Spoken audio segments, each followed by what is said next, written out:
Michigan State travels to Minnesota this weekend. Both teams coming off of pretty decent losses. Obviously, Minnesota is led by PJ Fleck. MSU is still led by Jonathan Smith.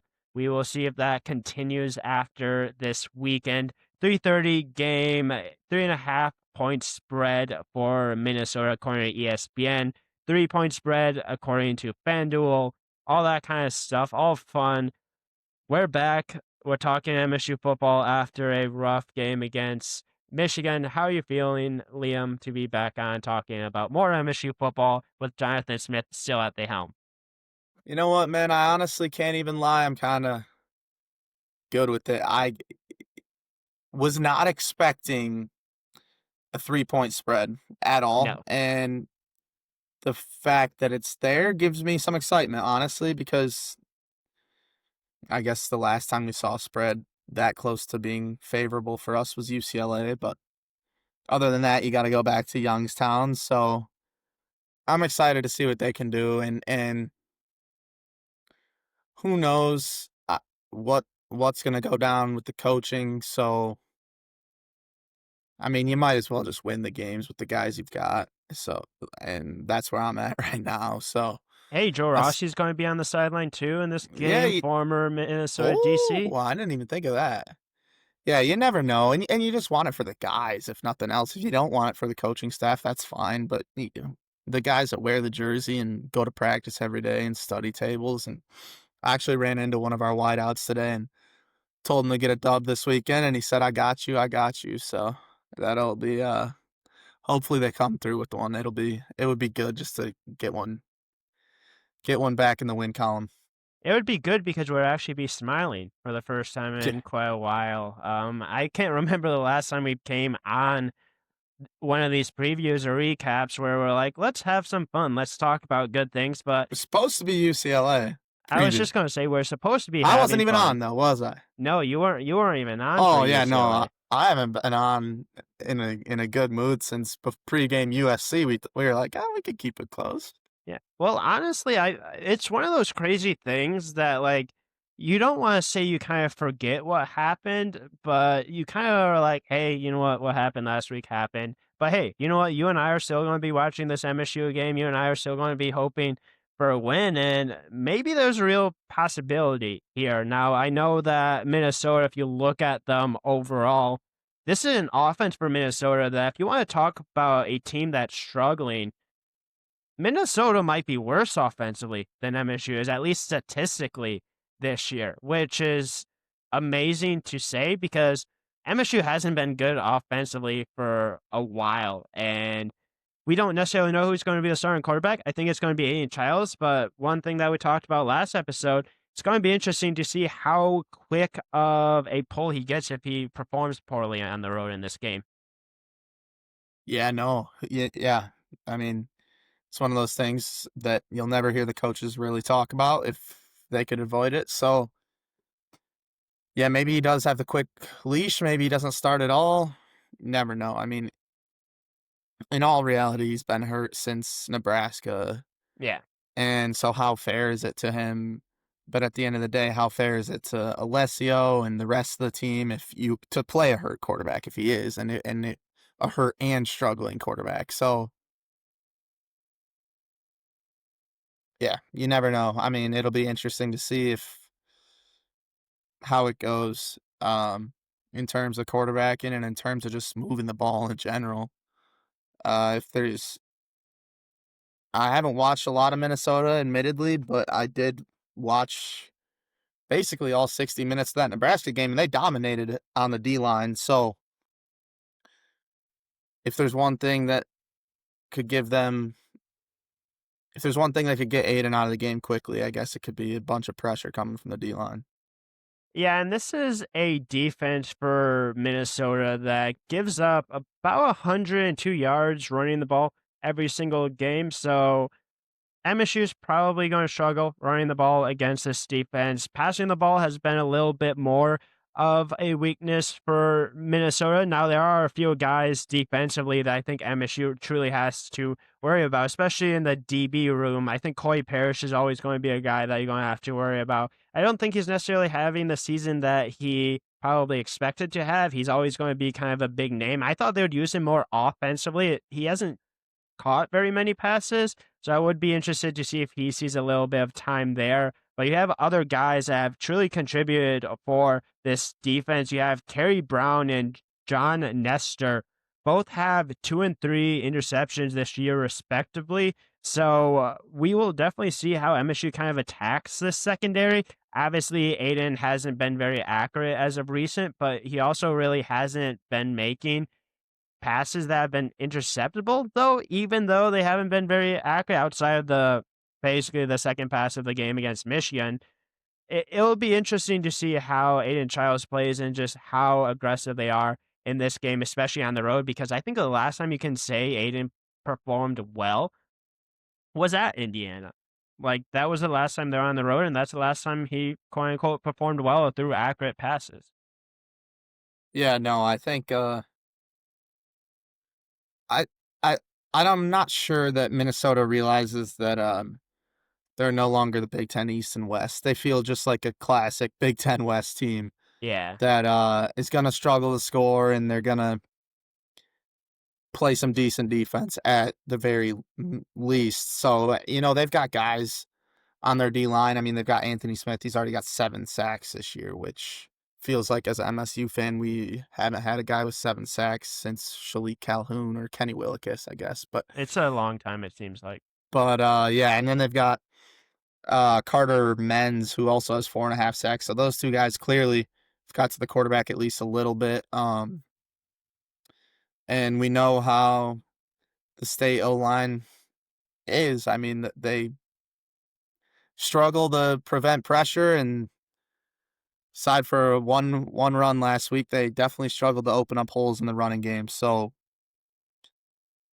we'll see. I mean, it's kind of just the spread is indicative of it too. It's kind of just a old fashioned Big Ten crapshoot, if you ask me. It's going to be probably pretty low scoring, and whoever makes the least amount of mistakes, like you said, if Childs might not play a great game, but if he keeps the Yeah. ball in the white jerseys instead of the maroon ones, you give yourself a chance to win. So I just hope this doesn't end up being kind of the game that MSU had against Minnesota in the Mel Tucker year, where like you knew going into this game they weren't going to be good offensively. You knew that they were going to be good to solid to maybe great defensively, and then you get absolutely embarrassed and you score a late touchdown at the end. I know that's something that maybe fans that want Jonathan Smith gone might be, I don't want to say cheering for, but might be hoping for a little bit, just because I feel like if that happens in this game, there's no way you bring Jonathan Smith back. But it's a 3 point spread for a reason. Like,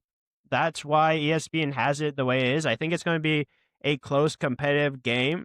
But you also have to talk about what Minnesota has offensively going up against MSU defensively, because the one thing we saw for MSU defensively was you saw a little bit more life kind of breathed into them when Joe Rossi was on the sideline. And we mentioned Joe Rossi, former DC from Minnesota, could have kept with PJ Fleck, could have probably had job security for a really long time, and made the decision to come to MSU to be the DC, took a chance. Defense obviously has struggled. We don't know exactly about Jordan Hall if he's going to play in this game, but this is a little bit of a revenge game for Joe Rossi, a little bit. I do think he obviously has a lot of respect for PJ Fleck, but I think this is a real opportunity for Joe Rossi to continue to maybe make a stamp on MSU fans, because I think MSU fans, if you want to talk about coaches, they truly kind of bought into a little bit more of Joe Rossi, or at least didn't blame him as much because he showed energy. I think he's going to do that in this game, and maybe he could get a little bit of fans back in his favor if this defense steps up against an offense that we don't know exactly what Minnesota is going to have, because there's a real chance they don't have their leading rusher and Darius Taylor in this game. yeah, I mean, I think just as much as it's a revenge game for Joe Rossi, it's maybe even more of a revenge game for PJ. Um, so yeah, we'll see what he know. I'm sure he's very aware of what Joe is gonna try to do on defense, and we'll see what game plan he brings in offensively. But yeah, they've got some. I mean, Darius Taylor, what Walled Lake Western, right? Michigan kid, so he's probably fired up if he can go. Yeah, we'll Um, see if he goes. Yeah. looks like the bulk of the carries, if he doesn't, will go to Fame Ejeboy. I don't know. I Yeah, apologize for I mispronunciation, didn't but know how to say that, so I'm like, um, I'll let Liam say that. yeah. So you never know, and guys like the defense stepped up for Michigan State on last Saturday, and if you can get that again, you give yourself a good chance. I mean, you're not going to have to contend with the O line. Minnesota will have a respectable O line, but it's not going to be Michigan, and it's not going to be the playmakers on the outside that Michigan has either. So it'll just be interesting to see if they come with the same energy. I'm sure Rossi will be fired up. I'm sure he'll be aware again on the other end of the coin. He'll be aware of what PJ and the Gophers are trying to do on offense to them. So yeah, it'll be actually interesting. It'll be fun to watch. If nothing else, it'll be fun to watch Little bit of a chess match between for sure. two coaches that obviously know each other extremely well, that have coached together for a long time. And obviously, you have the starting quarterback in the Minnesota and Drake Lindsay, 10 touchdowns, 6 interceptions. So, a little bit of a turnover prone type quarterback, not necessarily the greatest stats in the world. Little decent at accuracy, 61%. But it's really the kind of the wide receivers I want to talk a little bit more about next, because there isn't really one wide receiver that truly stands out to me. It's a lot of guys that have about the typical kind of yardage really close to each other. If there is one, I think you really have to talk about Lameek Brockington. He's kind of the guy that has the most receptions, most yards. He has a decent average, 3 touchdowns on the year, but everyone else is kind of around the same like wavelength as each other, which I think if you're MSU, there's a little bit of an advantage to that, but maybe a little bit of frustration as well, because if you don't have a main go-to guy, you really can't necessarily target one guy. You really have to kind of spread the ball around, which I think is good for this defense, because I don't think there's a CB1 on this team, like a lockdown CB1. But if you have guys that have been getting involved for this Minnesota offense consistently, even though I don't think Drake Lindsay is that great of a quarterback, I think it can make things a little bit interesting. I think in past defense last week against Michigan, I thought MSU actually did pretty well for the most part. I think that was one of their better games in the secondary last week. And I truly hope that they continue that this week, because there's multiple times, if you saw in that game, that Bryce Underwood had nowhere to go. If Drake Lindsay has nowhere to go in this game, there's a real possibility this defense again looks good, but you just have to hope that offense actually puts up points, because we saw that defense kind of start crumble a little bit towards the end of the game because they were on the field for so much. Yeah, no, I think with the even spread of the receivers for the Gopher passing attack, I mean, I think anytime you get not as like a chemistry or consistency that's not as rhythmic, that's not as second nature for Lindsay and for Brockington or Tracy or Smith or whoever it may be, you just it is advantage defense because of the way that you might have Lindsay sitting back there like, oh, I don't know if I trust him as much as the other guy, but when you have no go-to guy like Elijah Surratt or someone on Michigan doesn't really have one either. Maybe Yeah. McCulley, but Or Andrew Marsh was pretty good too. yeah, no, Marsh hasn't been stepping up. That's actually a better shout. I think it is advantage defense, and a lot of these dudes. I mean, the whole secondary's experience now, other than Aiden West, that's getting ticks. So yeah, it's been a lost season by definition, but if you can it's I just think it sounds cliche. I think it's about digging deep this week. I think it's about digging deep today, earlier this morning. I think yesterday morning. I think tomorrow morning. Once you get there, you got to just find a way. They're all fifth years, fourth years, experienced guys. You're not going against any explosive talent, like you mentioned. And I do think it's advantage defense. And you look for one of them to make a play like Malcolm Bell thought he made last week. He made made and might have gotten it robbed from him. But Might have. yeah, got it robbed from him. Sorry, but You're good. we'll yeah, we'll see. It'll be really actually interesting to watch. Yeah, and I think the biggest interesting part of that, and I think you truly kind of talked about or hinted at, is that last week, obviously against Michigan, there was a rallying cry. Like it's Michigan, right? Like we can win this game, still a bowl game, even if you don't go to a bowl game. Everyone on this team, all of the former alumni, all the fans don't like Michigan. That rallying cry is over at this point. You lost to Michigan. You have 4 games left to go this season. You have 3 wins right now. You have an opportunity here to get yourself We're closer gonna do this. to a bowl. And I don't think that's necessarily a rallying cry. And that's where I'm going to kind of change a little bit because I think the biggest thing for me in this game, what does this MSU team show up as? Is this MSU team show up as a united front, as a united team, as a united locker room? Or is this an MSU team that's broken? Because I think you could see 2 ways of it happening. If this is an MSU team that doesn't have the buy-in anymore because this year hasn't gone the way that you want it to, there's no quote-unquote buy-in anymore, rallying cry to have unless you want to go to a 6-6 bowl game that you might end up in Detroit.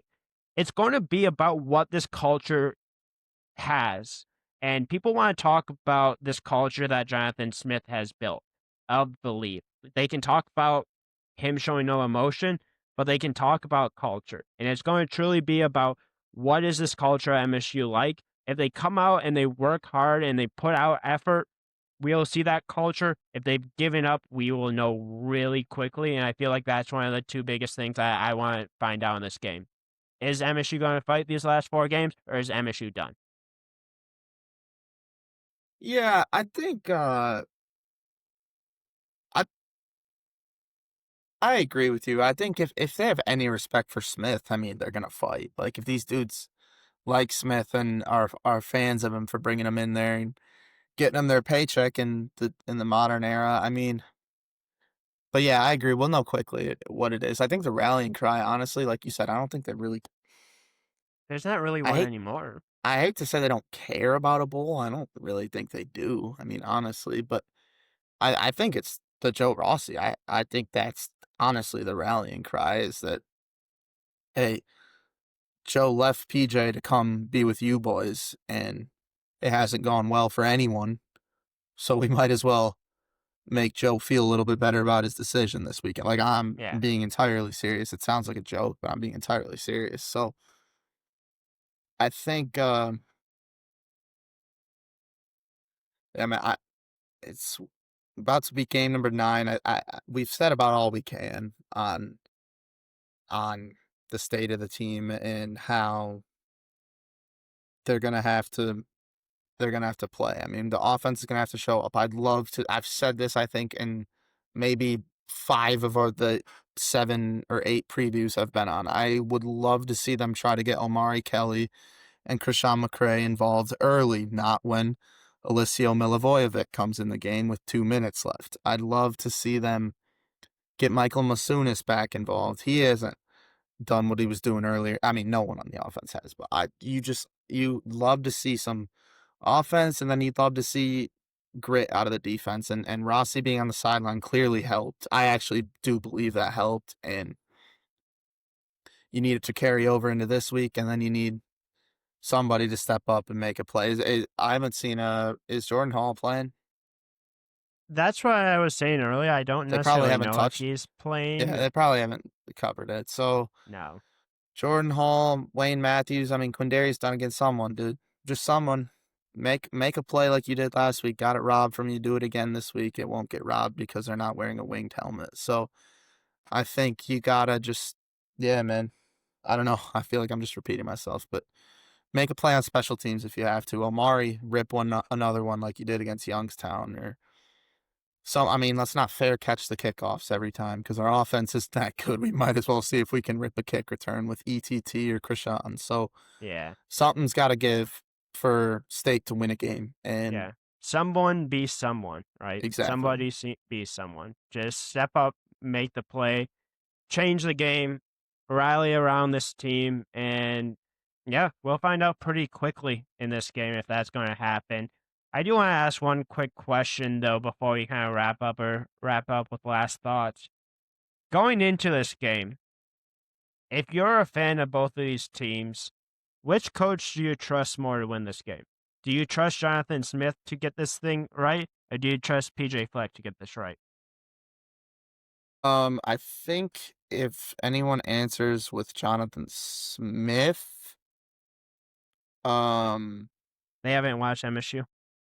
I'd love to just investigate their brain once they eventually move on. Um, it's pretty dark, but I don't necessarily trust Fleck like that much more. I mean, I've got a buddy that goes to the University of Minnesota, and he was telling me earlier today he's tired of the same shit every year. I said, "You ready for a new ball coach?" And he said, "Not as much as Michigan State fans are," which I mean, which is fair. But he says it's the same year every year. They come out, they beat someone decent, lose to someone bad, and then lose to Iowa. It's the same season every year under Fleck. So maybe Fleck because they're at home. I don't know. I really don't know. I don't really trust either of them. Yeah. I was just going to say, if you want to be motivated and have a ton of energy, I'm sure we know which coach we're going with. If you don't like that kind of stuff, we know which coach you're going with on the other side. Two different coaches when it comes to energy. I can definitely tell you that. Yeah, and I actually didn't bring this up. I do think Minnesota losing 41-3 to Iowa hurts Michigan State's chances. I Oh, just probably. think that gets them, or maybe they quit. Yeah, but they probably won't quit on a 5-3 season. No. Who knows? I, Maybe this game comes down to which 130 dudes haven't quit yet, because it'd be understandable for both of them to. I mean, not really, but hey, Yeah. Yeah. MSU still has a chance at a bowl game, technically, not eliminated completely. Now, if you lose this game, I think you can kind of throw that bowl game out of the season. Obviously, you can still technically go to a bowl game, but you need to beat Iowa on the road. Good luck, MSU, trying to do that. We'll talk about that game when that time comes, but there's still a possibility here. You're a 3-point underdog for a reason. Should be a good game, should be a competitive game. Hopefully we'll be smiling sometime next week about a win. Hopefully we feel a win at some point this year, because that would be really depressing if we never talked about a win. But do you have any last things you want to talk about or bring up before we wrap it up here shortly? you're doing score prediction. Oh yeah, we can do a score prediction. What's your score prediction? Nah, you go first. I always go first. That's a good point. It's going to be an ugly, ugly game. It's going to be one of those games that is like kind of like the Iowa State games. That's like 12 to like 9 or something like that. I think it's going to be completely ugly.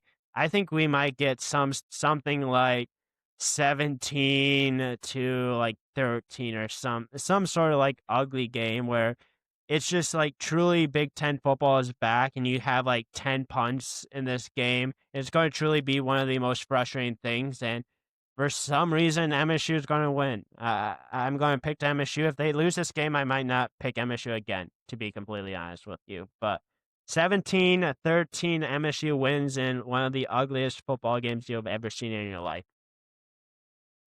I like it because I've got. I was gonna go a little bit higher scoring, but I do think there'll be some of the dumbest things you've ever seen on a gridiron happen. We'll go. We'll go Sparty.